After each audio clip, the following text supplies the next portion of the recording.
Welcome back, everybody, to the Self-Love series with me, Casatiga, where the goal is to spread and share self-love through others and their stories. Today, we have a pretty heavy topic we are talking about, and we haven't covered yet, which is domestic violence. And surveys show in America, more than 1 in 3 women will experience domestic violence. Today, thankfully, we have a beautiful and brave survivor of domestic violence, and it is one of my friends, Leanay. Hi. Thank you so much for being here. Thanks for having me. And for being willing to share your story. So grateful that you're here today for the episode, but just in general. You're amazing. And so just to get started with our normal intro, if you could maybe first off just start a little by telling us about yourself. So your name, where you're from, your age, how many siblings you have, anything like that. So, Diana Leanay Lopez-Rano, I go by Leanay. I'm half Mexican, half Guatemalan, so I'm a little mix. I'm the second of 8 siblings, and I love my babies. They're so cute. All my siblings. We love cooking together and hanging out, making fun of each other. Family's probably my favorite thing. Yeah, and that's always stood out to me about you and your siblings. You guys have always been close-knit. I didn't even realize you. I knew you had a bit of siblings, but that's a good amount. So I do love that, though, and I love that it still is that way, that you guys are close. Could you share, is there any good news that you want to share with us? And then after good news, yay! I just got engaged. Yes. How recent? Oh, it wasn't a big deal or anything, but just like 3 weeks ago or something, just right after New Year. So exciting. It's pretty cute. Yes, so we will get more into that towards the end, but it is so pretty. I love it so much. He designed it. So excited and happy for you. Personal, even better. No big deal. And then could you also share with us something you love about yourself? That's a good question. I think my favorite thing about myself is that I keep trying. Like, I let myself repent because I mess up a lot. And everyone does. Yeah. But I think that's probably one thing that I'm just genuinely proud of. Like, if I mess up, I try again. Yeah. Again. That's awesome. Perseverance. That is definitely something to love, and that is definitely a talent and a gift. So that's awesome. Could you tell us, now getting into a little bit more of the heavier stuff, so you were in a previous relationship, which actually was your marriage as well, in which you experienced domestic violence. So could you tell us a little bit about that, kind of going from the start of when it first happened, maybe of when the first time he ever hurt you happened? Can you tell us about that? That's the thing about abuse. It's almost like you don't know when it starts. I was trying to think back kind of towards the beginning, like things that I noticed or should have paid more attention to. And just little things from the beginning.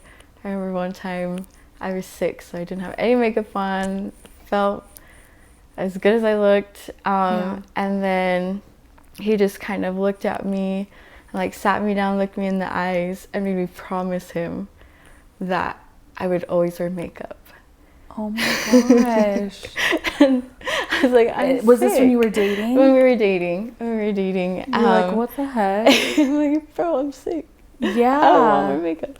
So that was one of the first, and it wasn't even anything physical. It was just more like mental. The start of like control. Yeah. The training of becoming like submissive and things like that. So I think just those little moments of seeing the other side compared to what initially like I was attracted to in him. Yeah. What was your reaction after that? And then even like when you were alone, did that like continue to go through your mind when he said that? That's the thing. Like I I really would come home crying very often. And After being with him? Yeah. Okay. After, spending time together, upset about little things, and how, I think just going back home and realizing how sad I would go home and I would cry to my little brother, ask for blessings, trying to just endure in the relationship. And this was during the dating phase. That was just the beginning. I think the sad part is that when people are in, abusive relationships, we don't first fall in love with someone we know is going to hurt us. Right. If we knew everything was going to happen, we wouldn't have done it. But you fall for the happy things, the smiles. He plays the guitar. He's witty. Yeah. We fall for those things, and it all gets kind of mixed up in it. So I think I was in just a really big jumble of confusion. And unfortunately, I made that decision to stay. So. Okay. And then, do you remember the first time that he physically hurt you? My relationship was more mental than physical, fortunately. There were moments when, the way I describe it is, I wasn't his punching bag, I was his stress ball. Yeah. Kind of weird, but he would let go of his anxiety, his stress onto me. And I only have one scar from him that I still have. Yeah. But I remember the bruises, and I remember the shame. So as far as the abuse side, it was more just mental, constantly having to, for example, I had to train myself not to look at guys in the eye. I had to train myself not to smile at missionaries when I shook their hand. Yeah. Or at work, if my boss was showing something and leaned closer to the computer, I would automatically back away and jump. I was scared. Even if my brother touched me, I was scared. And that, I'm getting shaky right now, just course. Remembering. But that it was more of that mental jail. That was probably the hardest part. Yeah, because that ties into another question I was going to ask, which I feel a lot of women that go through this is the number one thing people ask, because people that have almost the I guess you would say privilege that they haven't had to go through such thing, they automatically think in their head why you wouldn't leave after the abuse, you truly notice the abuse was happening, and after they hurt you. And so it's something that I don't think people truly know or understand, actually, because if they understood, then they would know the answer to that, in that it is such a mental, brainwashed type of thing that they get you into. And so obviously you kind of touched on that. But would that be obviously your answer if someone said, why didn't you leave after, it got to this point, or things like that after he would hurt you? Yeah, honestly, unfortunately, I feel a lot of things in my life kind of led up to that point. So it wasn't solely the relationship. It was more lack of self-esteem, not having good relationships to look up to understand, to see as, oh, this is what I should be aiming towards. So having like a background of having been abused as a little kid, not having a great, like, my parents didn't have a great relationship, not having the greatest self-esteem, things like that kind of led up to me just like wanting love, right? And I think a lot of people that are in that kind of situation, yes, it's like a decision, you decide to stay in a relationship, you decide to start dating someone, but that decision isn't just based on that one person. It comes from a lot of other things, Yeah. I think when you see someone that is in a bad relationship, it's easy to kind of think like, bro, like, Right. what are you doing? But I think we also have to understand like who they are on the inside, not just so much on the outside too. Right. I had listened to something previously that Oprah was talking about how when she was 10, she witnessed her cousin's boyfriend like throw her down the stairs, and she witnessed like the domestic violence relationship that happened, and she remembered telling herself like, I will, like, that's where she set the bar in relationships, like, I will never let that happen to me. But then she said growing up, obviously getting into relationships, that was like the bar of what she wouldn't allow, but then she let so many things under that, which it wasn't yet fully like abuse, but then she accepted other things, but it was accepting those things that later led to her being in an abusive relationship in her 20s.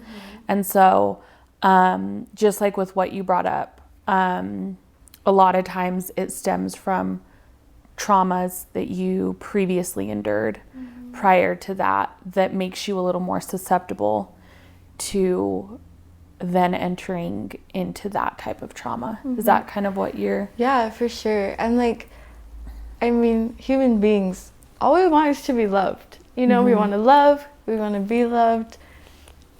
That's what we want, Our core needs are love and happiness. And if we don't really know what love is, or if we don't have good examples of that, it's harder to look for something better. Like, just you saying that, I kind of thought back to me seeing my mom and my dad in their relationship, and me being, I'm never going to do that. I'm never going to do this. I'm never going to do that. But then I could literally see myself going down the same path until I decided that wasn't okay anymore. Yeah. So. Did you ever find yourself like justifying for him, or like defending reasons and why he was verbally or physically abusing you in those moments? Like after it happened, did you ever realize or like find yourself in your mind justifying why he did it to you?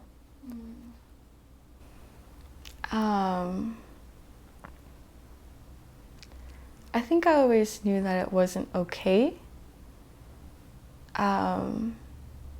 But I always thought that it would get better or it would change. When we first started dating, I had just come back from my mission.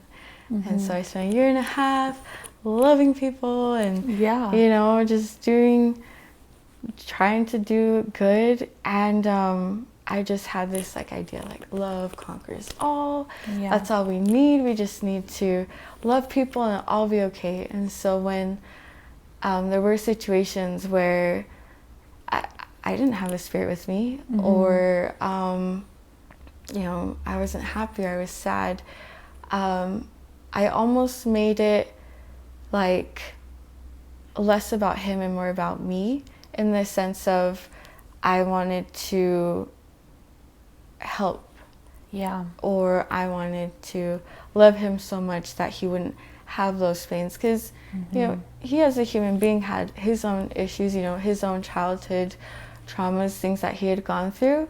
And so seeing that like human side of him really helped the like nurturing side of me to want to love and nurture and care and try and fix it and it'll all be okay. That's me personally. I think women in general, we tend to have that habit of like, I want to help, I want to love, I want to... It's naturally in us. Yeah, and people that we're in relationships with deserve love. You know, everyone deserves to be loved. Doesn't matter if they do bad things or not. So that's kind of where I had the like inner conflict of me wanting for everything to be okay. For us to get through it. Exactly. No, that makes sense. So, and I think that even at younger ages, when you first start experiencing relationships, I know that is something that girls always say to themselves. I mean, it's kind of like the good girl being attracted to a boy that they know is bad, but then they think in their mind like they're going to help him to be better, you know, and that thought process crosses their mind. So I think that that's such a relatable thing. And I think that can help to connect people to see where, because it's not like a poster board image of certain types of women that get abused or men that get abused, or there's no poster board of what a guy looks like that is abusive. You know, at the end of the day, we're all just human.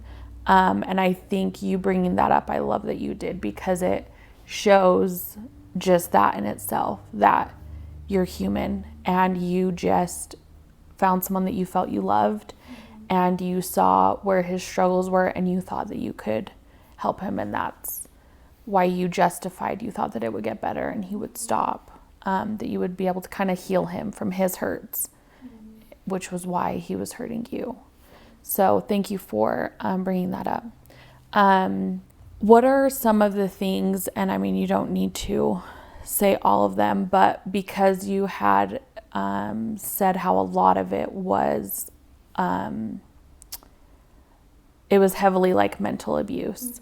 Obviously there was physical, because you had bruises and you have like a scar that you still have, but with the mental abuse, what were some of the things? I mean, obviously the makeup thing was kind of where it started, but what were some of the things that, thinking back, that he said to you that you would start to believe?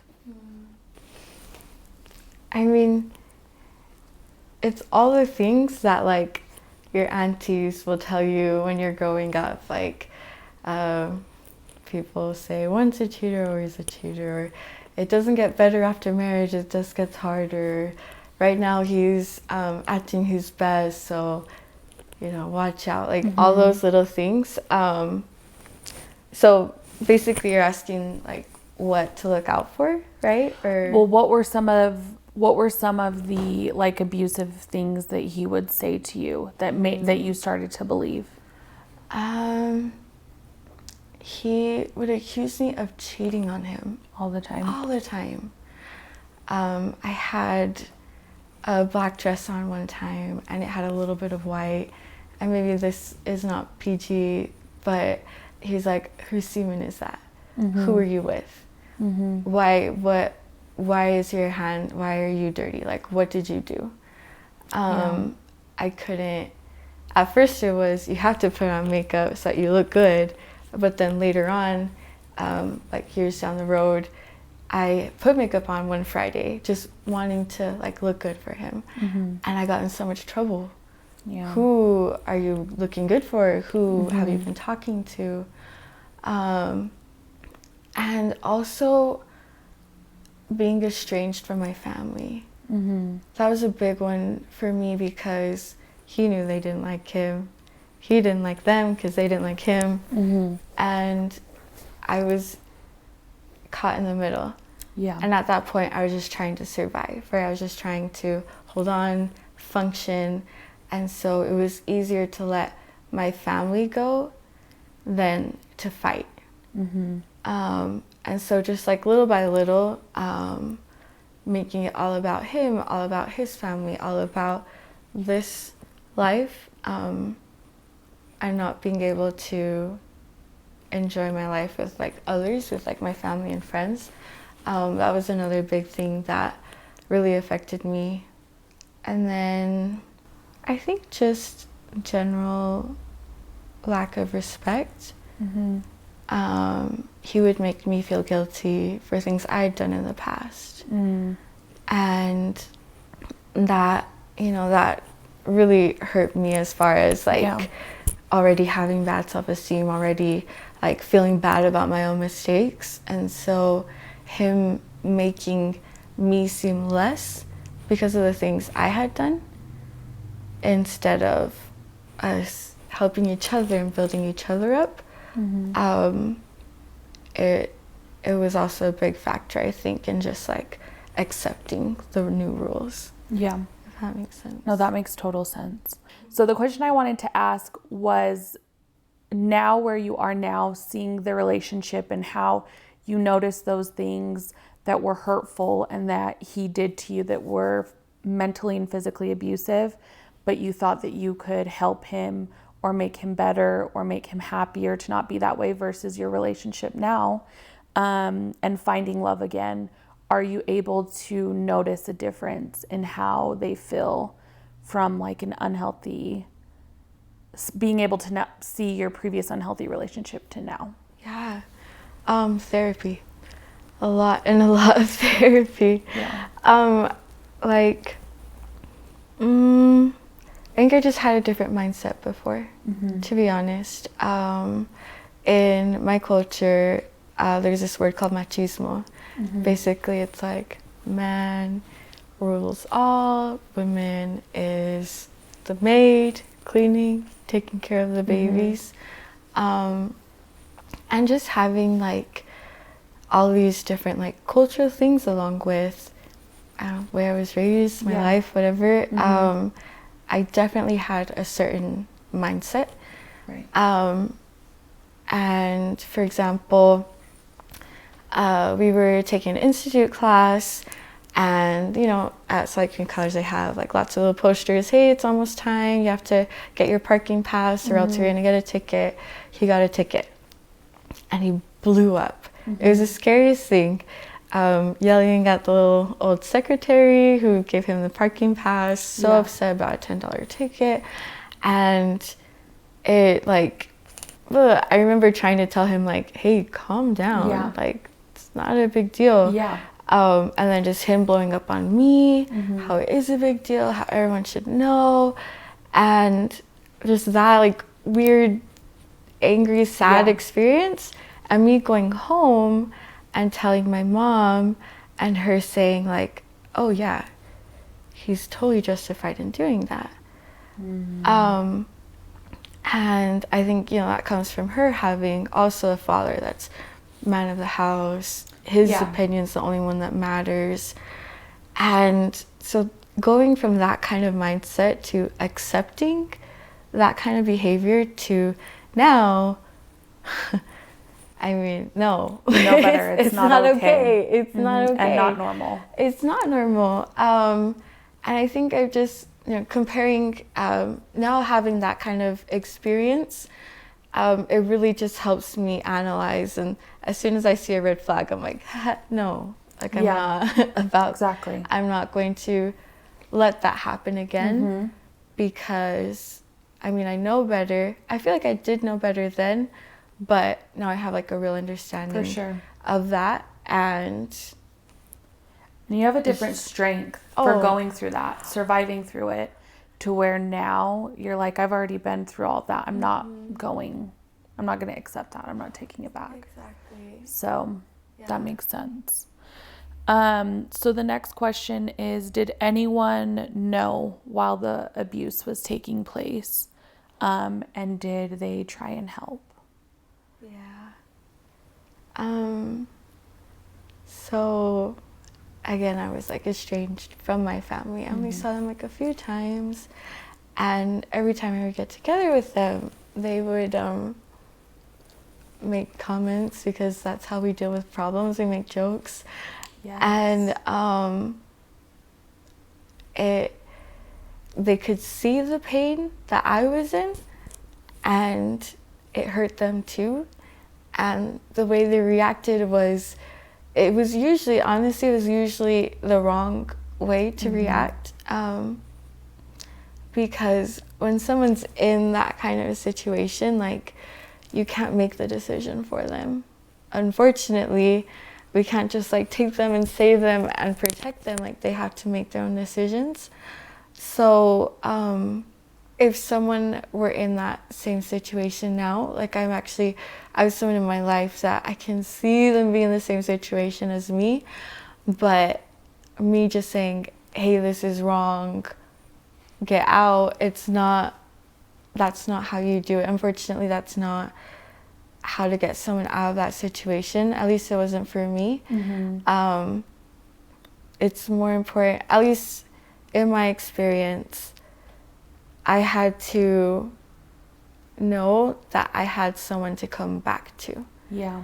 So you had a safe place. Mm-hmm. Yeah. So, I mean, sometimes it's really frustrating if someone's in a bad relationship and you just want to like stay away from them because seeing them hurts you too. But like, if anyone does have that situation, like, don't leave them alone. Right. Like, don't pull away because they need you. Yeah. And after like years of not seeing my family, of not hanging out with my cousins, just having that safety to come back to, it helped me so much. And fortunately, I knew that I had a home to come back to. Mm-hmm. So that really helped. As far as like being in the situation, we were in a house, like 4-bedroom house, pretty small. It was his parents, us two, and then his brother and sister-in-law and their baby. So 3 different families, mm-hmm. 1 tiny kitchen. Really awkward at night. And like, I would cry, and not normal cries, mm-hmm. like crazy, painful, I'm dying inside and I can't get out cries. And he one time said, we're definitely not moving out, because if we move out and go to an apartment, if someone hears you crying, they're gonna call the police. And his family never called the police. Right. And the sad part is, it makes me sad saying it, but the women were the ones that allowed it to happen, if that makes sense. And it's not saying that it's okay for what men do, you know, if it is that kind of situation, but the mom would say things like, hey, don't cry, don't be emotional, your kids you don't want your kids to see you cry like that. And I'd be like cooking in the kitchen and I'd be crying, you know, as I mm-hmm. cooked or whatnot. And his sister-in-law would come and say, hey, like, I know it's hard, I cried every day for the first 2 years, but like, don't cry, because it'll just make it worse. Like, you just have to learn to be strong. Yeah. So I feel like that was more like enabling the situation mm-hmm. instead of changing it. Right. So there were like kind of the 2 extremes, like my family, like, what are you doing? Get out of there, we're so upset. And then the other side of like, hey, like, this is how you cope. Telling you that you're wrong. Yeah. Mm-hmm. And how you're dealing with it. Yeah, and just like teaching me. Put up with it. Yeah, like teaching me how to be okay with the situation. So I definitely got those 2 different sides. And his family never once said anything to him to stop, or? It's gonna sound kind of funny, but the 2 sons were like 30 and almost 30, and the parents would cut their fruit for them, like mm-hmm. wouldn't let them use their knives because in case they got hurt. And so weird. Like the narcissistic behavior definitely came from parents mm-hmm. who trained them in that way. So kind of going back with like me coming from like not having like that great of a self-esteem and that kind of role. And I feel like that, I'm gonna get all therapy-ness on us, but I feel like that came from kind of the family that I have of too many kids, not enough parents, too many kids, not enough money. So just like lack of nurturing in that sense. And then on his side, the narcissistic side came more like too much to create that. Yeah. If that makes sense. No, that makes sense. I feel like it comes from more than just like daily decisions. It's definitely how we're raised, how we're taught, like what we're taught is right and what is wrong. And what's condoned and what's not. So were you the only one getting abused in that house? That, like, did you feel that anyone was ever suffering like you were actively in those times?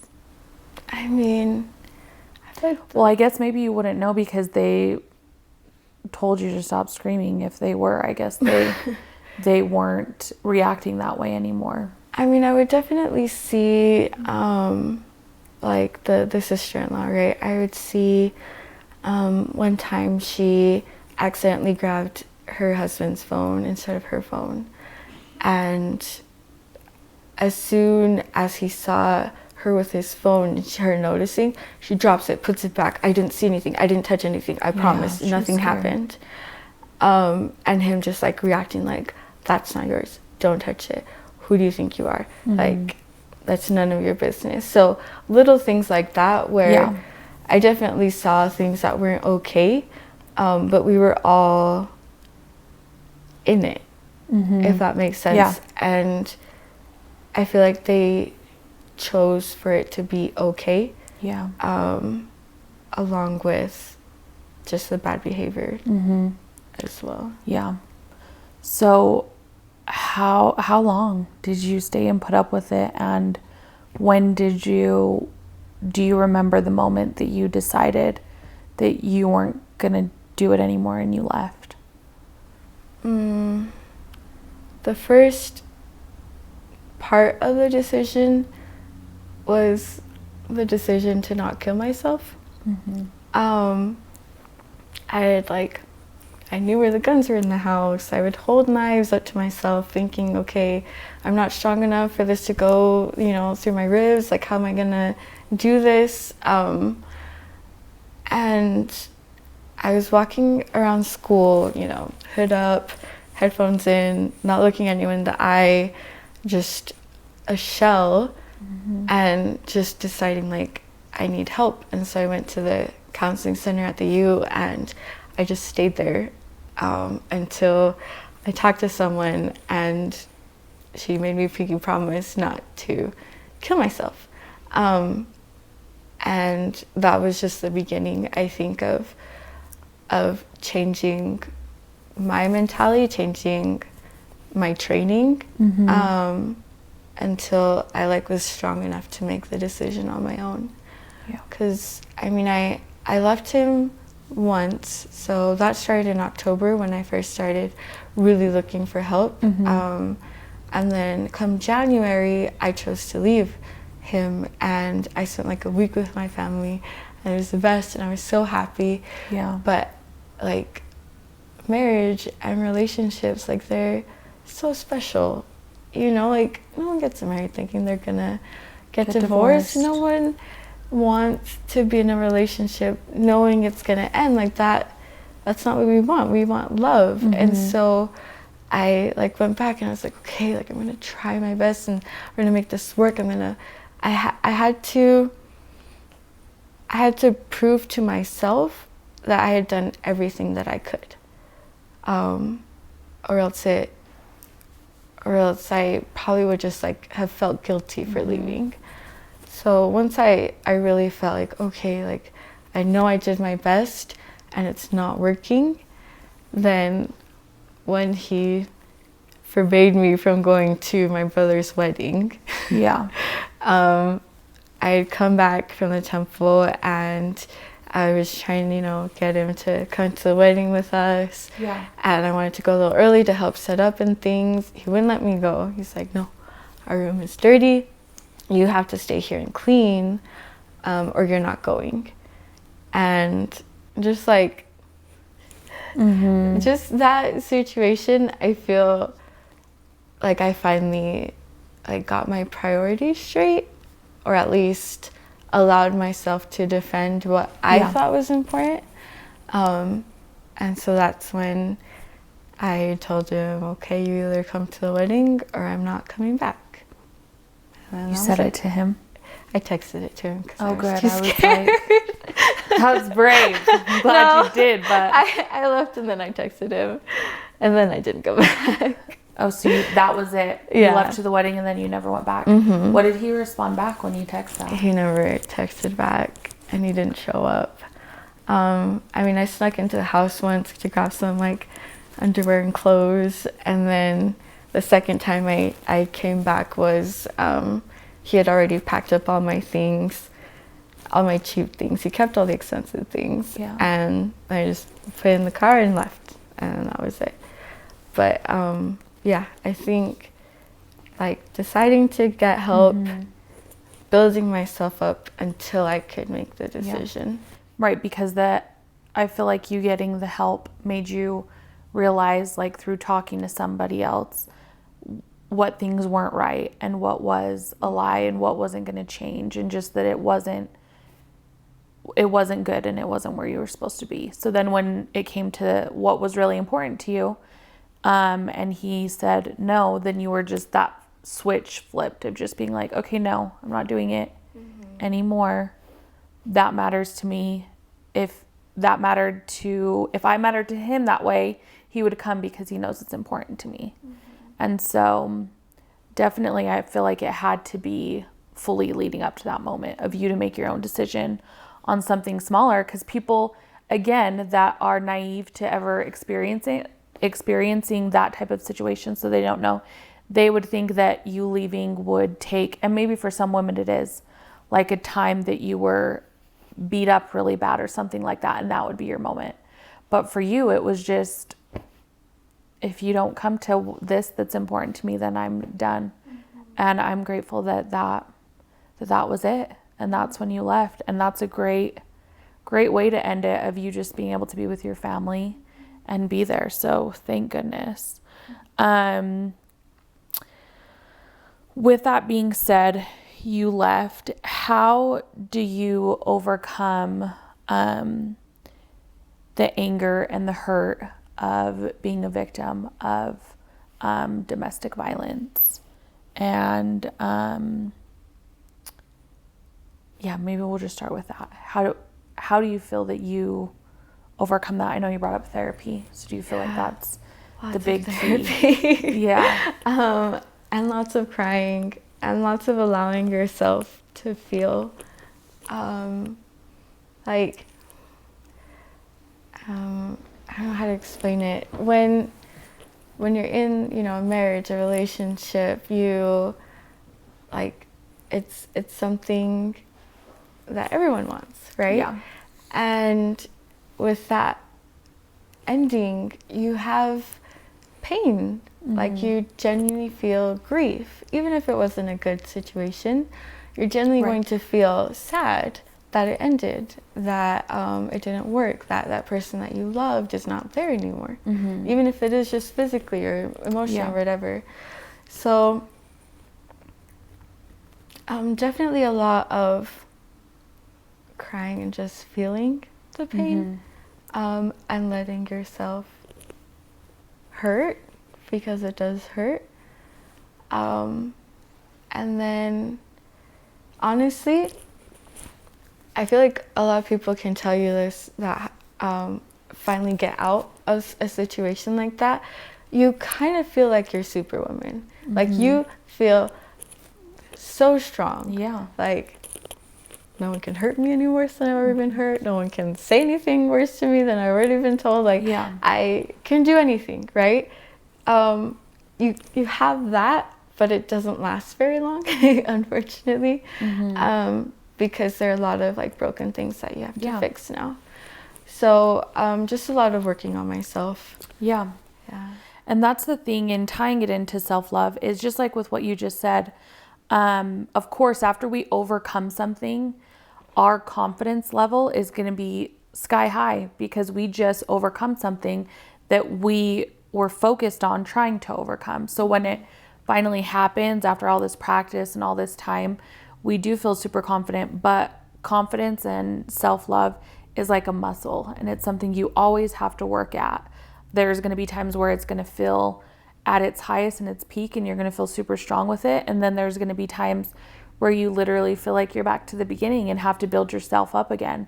And I think that's important for people to know and realize, to give themselves more grace. Like, you can have that high moment, and it's completely normal to fall down again and to kind of forget that feeling of strength again and have to build yourself up. Not saying that you go back and deal with those things again, but just through the process of healing, that is going to be normal, of those things, of those feelings coming and going.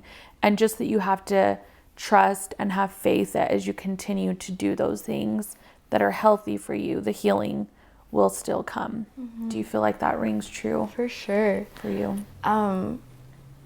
You're not the same person anymore.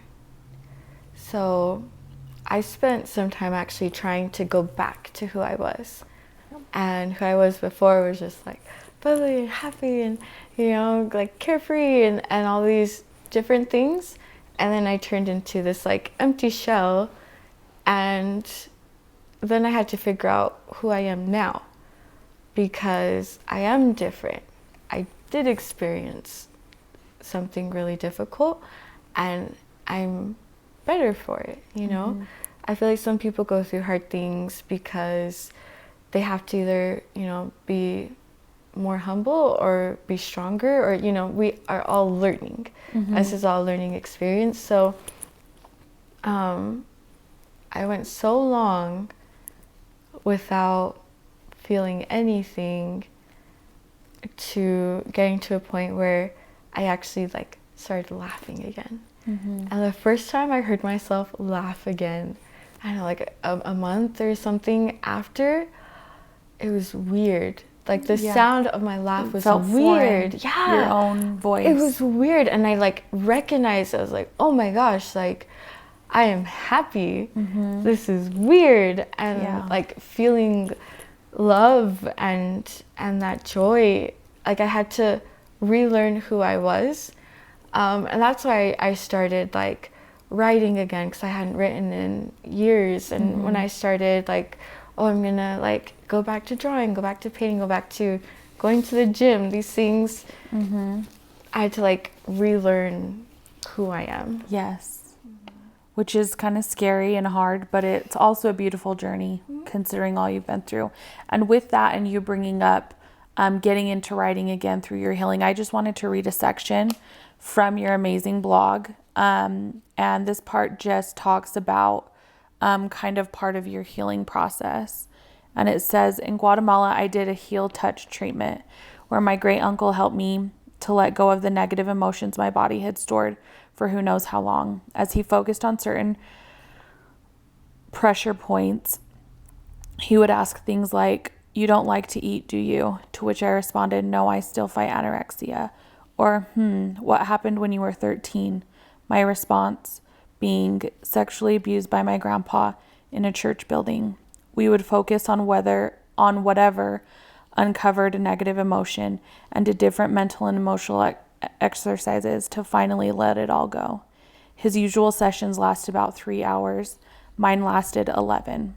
Taking steps to let go of the past and trust that God has a plan for my future has brought me a lot of peace. I'm less worried about dating than I am about where I will take my siblings on our next road trip. I hate my job less because I know it's temporary. I'm not as lonely because I'm spending more time getting stronger at the gym and more spiritual by preparing for my Sunday school class. I'm grateful for the peace that comes when I know that there is light at the end of the tunnel because it was created by a God that loves me. Our heavenly parents love us and want us to keep trusting in the eternal plan of happiness that will lead me to being with my family forever. I put all of the strength of my trust in thee, Lord, for you are my God and God alone. And I love that so much because it's so heavy, but heartfelt at the same time, to see it. All of that is basically just your pain, along with how you were able to take that and heal. And I think that it's so amazing and strong and powerful. And I'm just so grateful that you have been able to work through that. And not only that, but share it. Because I definitely feel that it was inspired for you to be here, because I know there's going to be at least one person, which is my goal of every episode, that is watching this, that's struggling with the very thing, and that they're going to get help. And so I'm so grateful for that, and you sharing kind of how you're able to, like what you've just been sharing, of how you're able to get through all that you've been through. And so kind of with what you've said so far,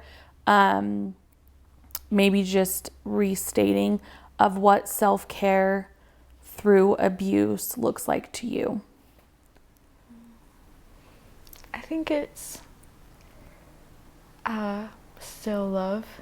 I went through a period that I knew I had to keep going, but I didn't know what it was that I was really looking for.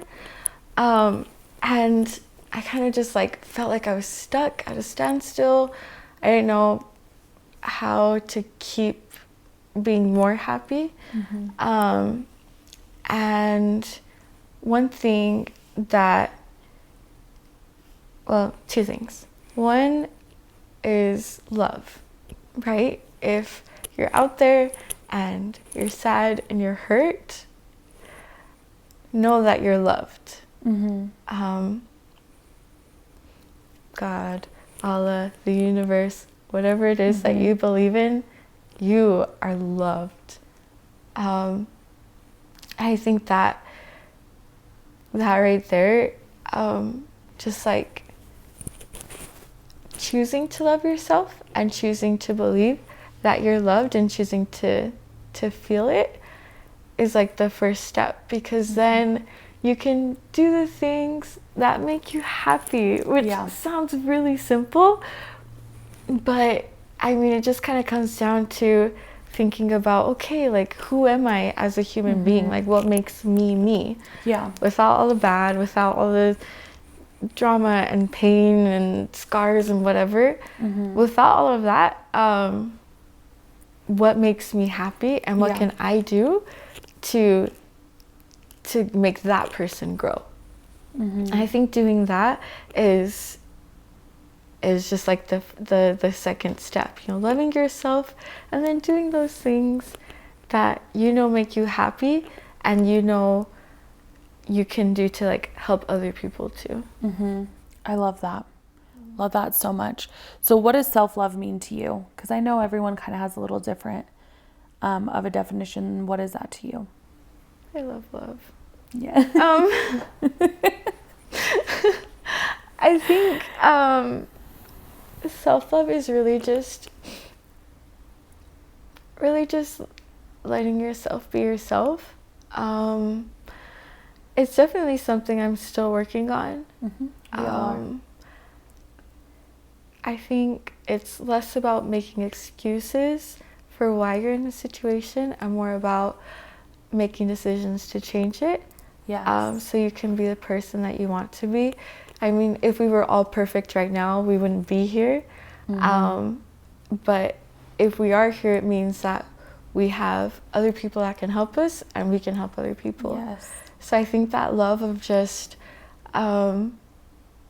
choosing to be good and to do good, whatever that is for you, right? So here, you're doing this blog and you're interviewing people and talking to them, and how you said, hopefully one person, I hope this helps one person.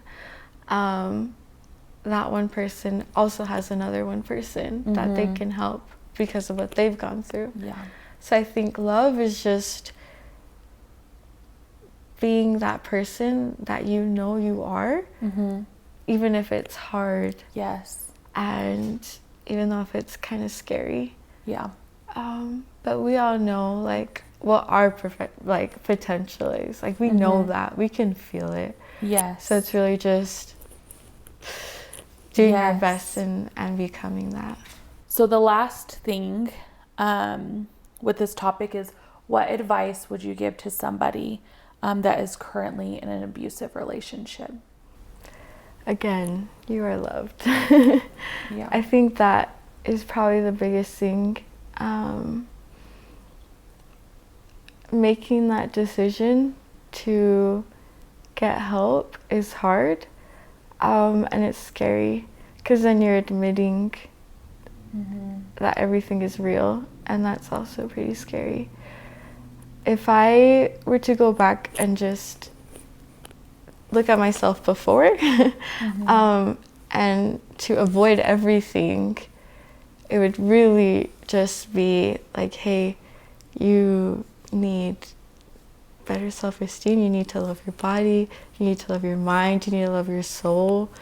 And if I would have been able to do that before, then it would have avoided a lot of hurt.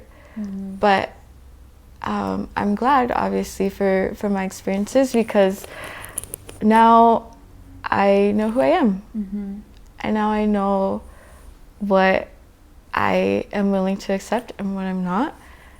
And so I would definitely go back and like help myself, you know, not need another person in order to feel okay on my own. Yeah. And I would help little me just learn to be happy on my own first. And that comes directly with like my relationship with my heavenly parents, you know. I feel like everyone, you know, really wants that special something that helps them move forward. So I think it'd be a lot of like building myself up so that I didn't need someone else to be felt up, and also so I wouldn't allow for bad things.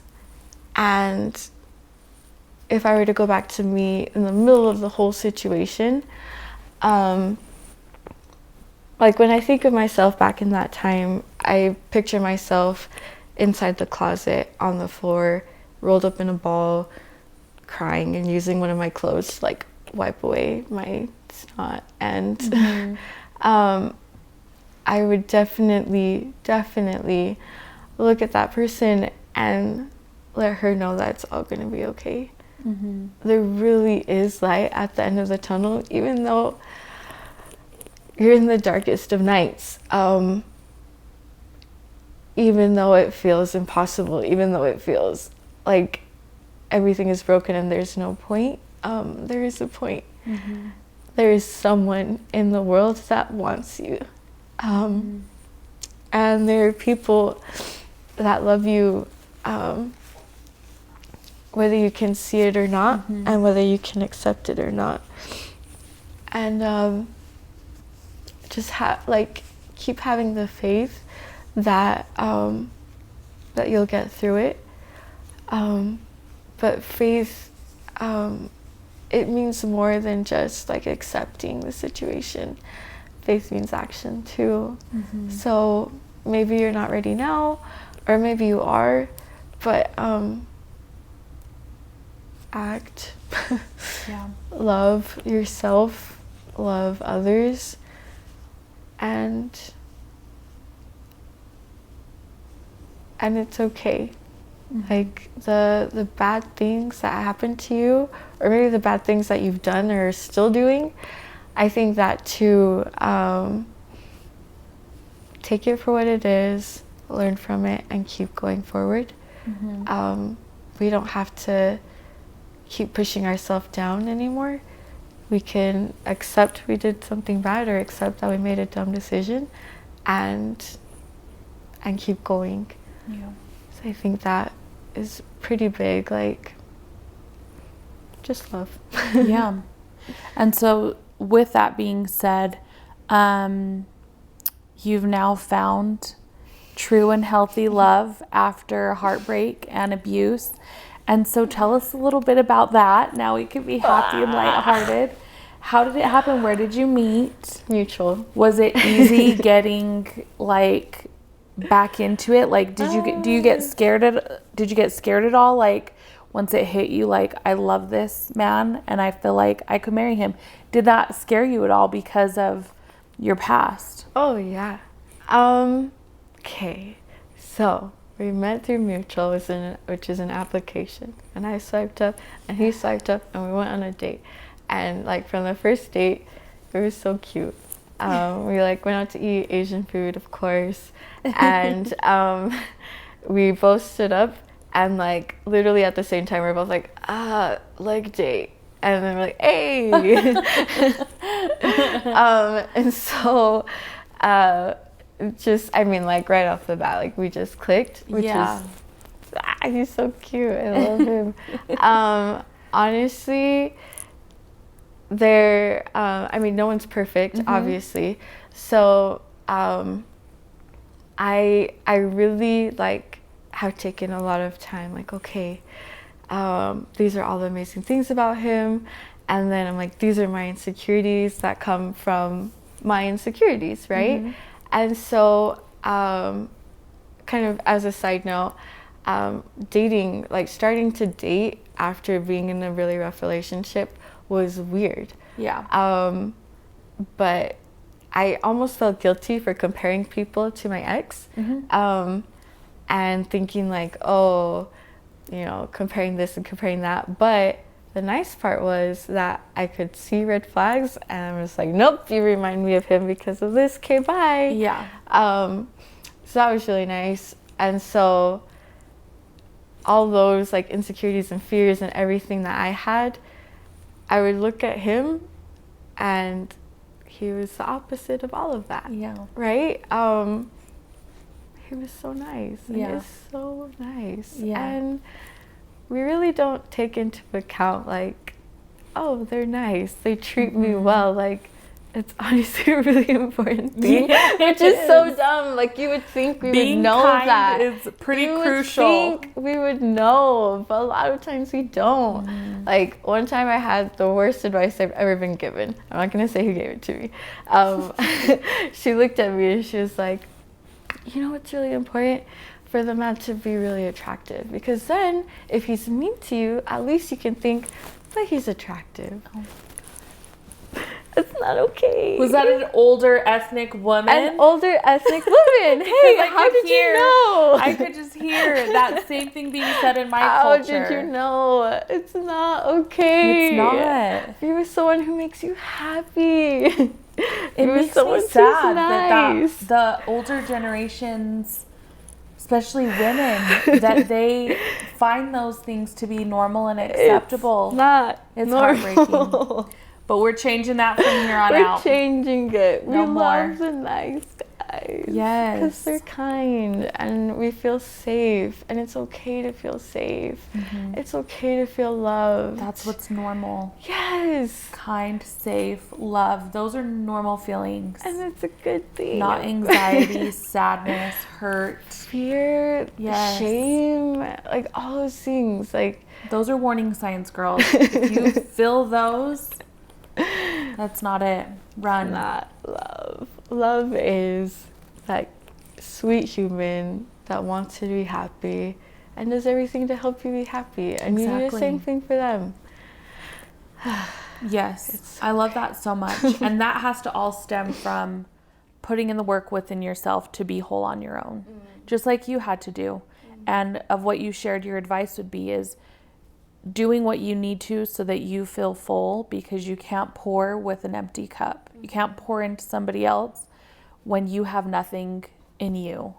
And when you fill yourself up, you won't let anybody take from you in an unhealthy way. And when you fill yourself up, you're able to, it just adds to your cup when somebody else is full as well. That love, it just adds to yours and spills over to where you're able to share yourself in that way because you are happy with yourself.